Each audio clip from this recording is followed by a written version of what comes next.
The Messiah Complex, an exploration of history's most prominent figures who claim to be the reincarnation or return of Jesus Christ. Throughout history, the figure of Jesus of Nazareth has loomed large over global consciousness.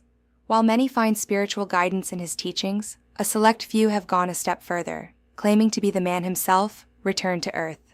These claims range from the mystical and peaceful to the deeply controversial and even dangerous. This phenomenon, often studied under the lens of psychology as the Jerusalem syndrome, tells a fascinating story of faith, charisma, and the human search for divinity. Key insight: the Jerusalem syndrome. Psychiatrists have identified a specific psychological phenomenon where tourists visiting the Holy Land develop obsessive religious delusions, often believing they are biblical figures. However, the individuals featured in this article took those claims far beyond a temporary vacation delusion. Sun Myung Moon, the Lord of the Second Advent, founder of the Unification Church, often colloquially called the Moonies, Sun Myung Moon claimed that at the age of 15, Jesus appeared to him on a Korean mountainside. According to Moon, Jesus asked him to complete the mission that had been interrupted by his crucifixion, the establishment of the true family and the restoration of humanity to a sinless state. I have appeared to fulfill the providence of restoration. I am the third Adam, the second coming of Christ. Moon's influence was massive, leading to mass weddings of thousands of couples and the building of a multi-billion-dollar business empire. While he never directly claimed to be Jesus in the sense of a genetic clone, he asserted he held the same messianic office and spiritual authority. The line between a spiritual leader and a self-proclaimed deity is often drawn by the devotion of the followers.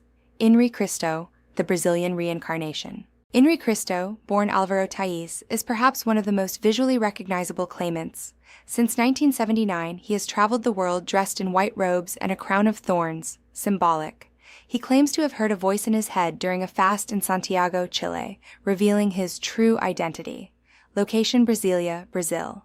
He established the Soust, Supreme Order of the Universal Holy Trinity. Strategy: he uses social media and viral videos, often debating skeptics and participating in humorous talk shows to spread his message. Vissarion, the Christ of the Siberia.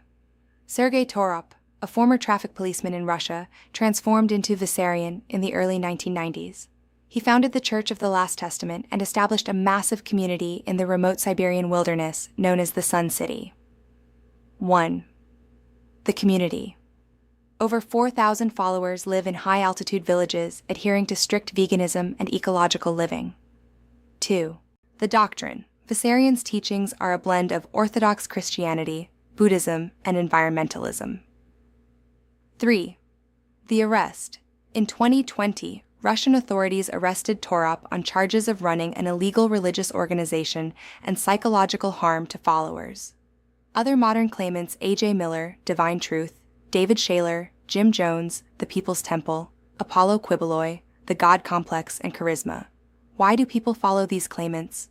Psychologists suggest it is a combination of the leader's extreme narcissism, believing they are unique and divine, and the followers' deep-seated need for certainty in an uncertain world. Common traits. These leaders often possess magnetic eyes, a calm demeanor, and an uncanny ability to echo the subconscious desires of their audience. They provide a tangible God that followers can touch and speak to. Final reflections.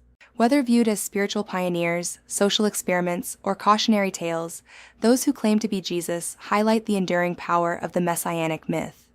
They reflect our collective fascination with divinity and the lengths humans will go to find, or become, the answer to life's ultimate questions.